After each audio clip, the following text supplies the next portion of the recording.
નમસ્કાર, એશિયાના સૌથી જૂના અખબાર મુંબઈ સમાચારના ડિજિટલ પ્લેટફોર્મ પર આપનું સ્વાગત છે અને હું છું જીગર પંડ્યા। નજર કરીશું મહત્વના સમાચાર ઉપર। રાષ્ટ્રપતિ દ્રૌપદી મુર્મુએ ભુજ ખાતે આવેલા સ્મૃતિવન ભૂકંપ મેમોરિયલ એન્ડ મ્યુઝિયમની મુલાકાત કરી। સ્મૃતિવન પરિસરમાં વૃક્ષારોપણ કરીને પર્યાવરણના જતનનો સંદેશો આપ્યો। હિમાચલ પ્રદેશમાં છેલ્લા 12 કલાકથી વરસાદ અને હિમવર્ષાને કારણે બ્લેકઆઉટ જોવા મળ્યું। મનાલીના અનેક ગામડાઓ અંધકારમાં ડૂબી ગયા છે। સતત ચોથા દિવસે હિમવર્ષા થઈ રહી। આ વર્ષે ઓક્ટોબર-ડિસેમ્બર ક્વાર્ટરમાં ભારતના અર્થતંત્રએ 6.2% વૃદ્ધિ નોંધાવી છે। અગાઉના ત્રિમાસિક જુલાઈ-સપ્ટેમ્બરના 5.6% કરતાં વધુ સારું પરિણામ મળ્યું છે।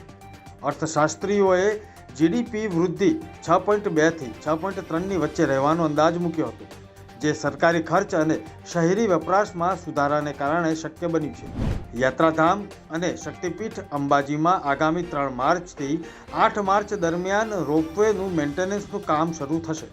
આ દરમિયાન 6 દિવસ માટે રોપવે સુવિધા બંધ કરવામાં આવશે।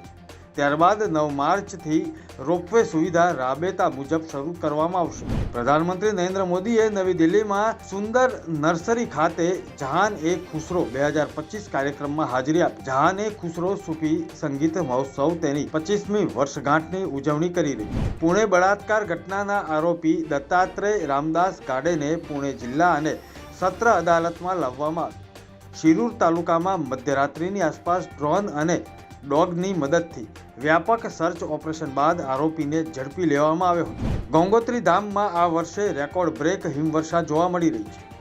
મુખ્ય મંદિરની આસપાસ આશરે 4 ફૂટથી વધારે બરફ જામેલો જોવા મળ્યો। હજુ સુધી હિમવર્ષા ચાલુ જ છે।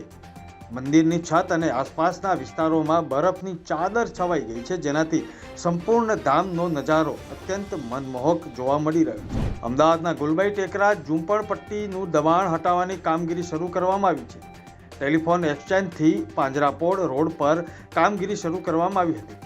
દબાણ હટાવવાની કામગીરીમાં પોલીસ બંદોબસ્ત સાથે દબાણની ગાડીઓ સ્થળ પર જોવા મળી રહી। એક તરફ પાકિસ્તાનમાં ચેમ્પિયન્સ ટ્રોફી ચાલી રહી છે, એ વચ્ચે જ એક મસ્જિદ બહાર બ્લાસ્ટ થયો, જેમાં મૌલાના સહિત કેટલાક લોકોના મોતના સમાચાર મળી રહ્યા। દ્વારકા નજીક આવેલા યાત્રાધામ હર્ષદ નજીક શિવલિંગ ચોરીનો ભેદ ઉકેલાયો। દ્વારકા નજીક આ ચોરી થઈ હતી।